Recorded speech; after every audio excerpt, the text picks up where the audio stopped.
İnsan alverinin qurbanıyam deyir Rahilə. Əsl həqiqətin necə olduğunusa aydınlaşdırmaq lazımdır.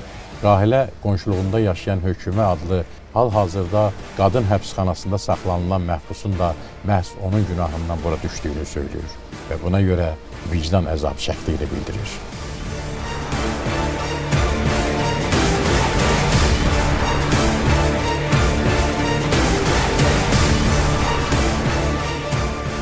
Beraber gittik bundan. Bunda yanında bir kız. Beraber gittik. Sonra bu kızı aparıb işlədibdi də. Ondan sonra da kız gəlib onu şikayət edibdi. Bu da deyib ki, hökumət orada olur. Doğrudur, mən də getmişdim. İndi hökümə öz yol yoldaşıyla, yəni Rəhlə ilə birlikdə həbsxanada cəza çəkir.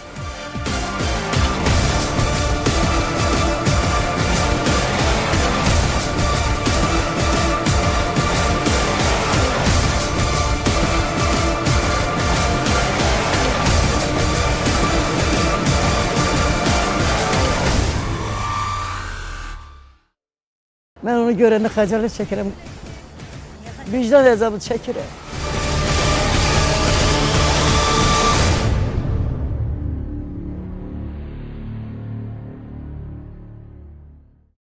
İnsan alverin qurbanı olmuşam.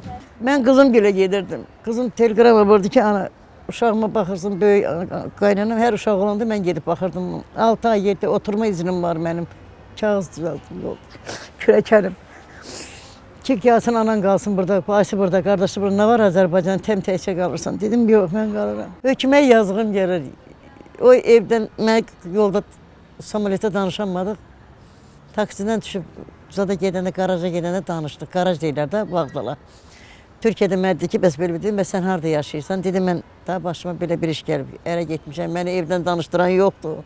Məni barışmırlar. Orada gördüyümdür. O kızı ben 2007. ildə gördüm, bir dəfə tutulanda gördüm. Türkiye'nin mən özüm qapıdan keçən bir dəfə bu işə dəvət oldum. Oğlan pasportu verəndə bir pasporta baxdı, bir mənə baxdı, dedi mən səni görmüşəm. Mən bir ilə belə oğlumla gedəndə, balaca oğlumla gedəndə. Oğlum keçdi, mən qaldım qapıda. Dedim, mən nəyə görmüşsən? Sizin kimsələr dedi ki, otura bilmirsiniz deyir Azərbaycanda.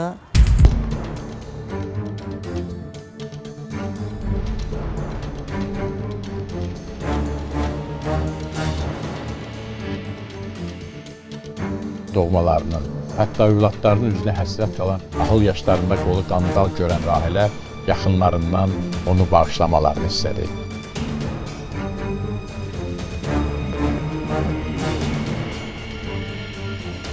Demirəm günahımız yoxdur. Günahsız insan olmaz. Günahım o da niyə salam vermişəm, niyə demirmişəm. Mən nə bilim başıma bu iş gəldi. Allah heç şeydə göstərməsin. Allah cəmi tutsaqların, qadınların qapısını açsın, kişilərin qapısını açsın. Evlatlarım utanmasın. Qardaşlarım məni eşitirsin.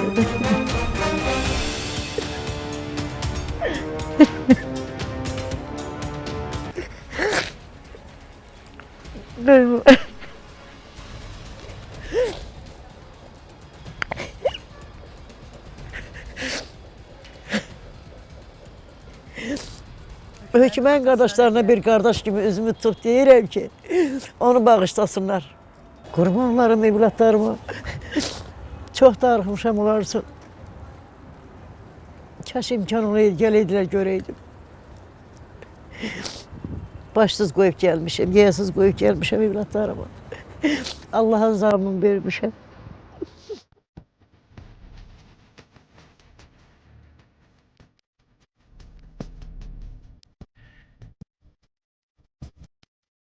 Bu cür acınacaqlı məhbus taleyləri ilə tanış olanda nədənsə Şekspirin məşhur ifadəsi yadıma düşdü. Olum ya ölüm. Yaşamaqla ölüm arasında var-gəl edən, sanki yanan, külə dönməkdə olan körpünün üzərindən xilas olmağa hər vəslə can atan bu məhbuslar görəsən bu yolun əvvəlində bizi nə gözləyir sualını özlərinə verdilərmi? Axı, niyə görə cinayət əməli törətdikdən sonra hamı peşmançılıq hissi ilə özünə bəraət qazandırmağa çalışır? Başqa bir məşhur bədii sualla fikrimizə hələlik nöqtə qoymaq istəyirəm. Kimdir müqəssir?